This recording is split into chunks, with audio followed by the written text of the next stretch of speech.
Hi, I'm Tom Vaughn. Started clock making and repairing last fall. It started off with just seeing all the mechanics and all the mechanisms of all these clocks and everything. And just getting completely hooked on the ideas of how all these clocks work and all the potential that people put into making these clocks for people 1 and 200 years ago. I started with buying this clock over here.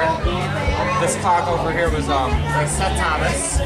We had a little matching mantle clock in our living room. That's that the never worked. big one in the back? The small one here. Oh, the small one here, Yep. okay. There's a little small mantle clock made by Seth Thomas. We had an identical one out in our living room that never ever worked, so we finally bought all the new parts for it, tried to get it working, and we never got it working.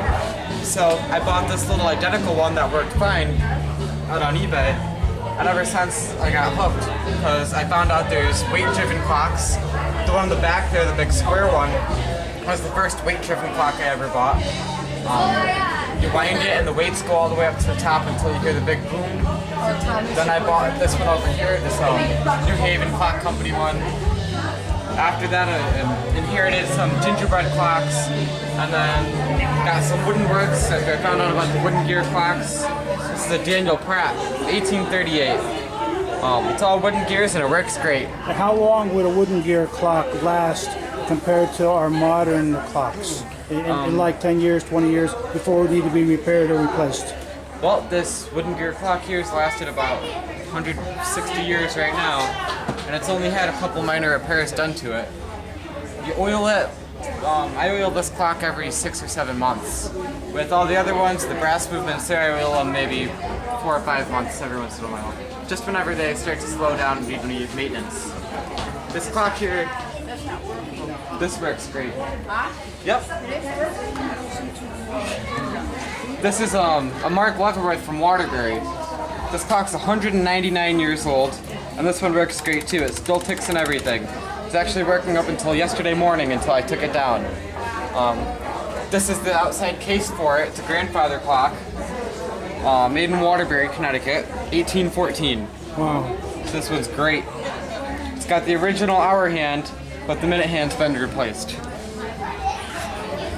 This is the heart of my whole collection here.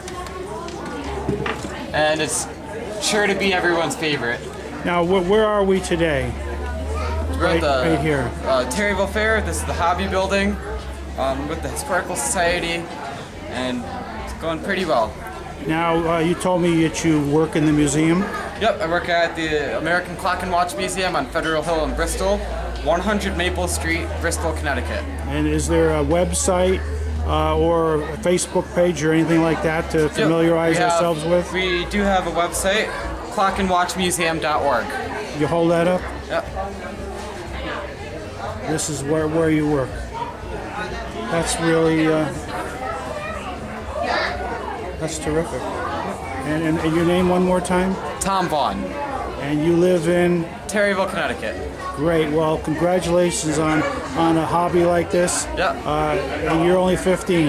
Yep, 15 years old. America, this is the future. This is the kind of young man who will save this country. Thank you. You're welcome.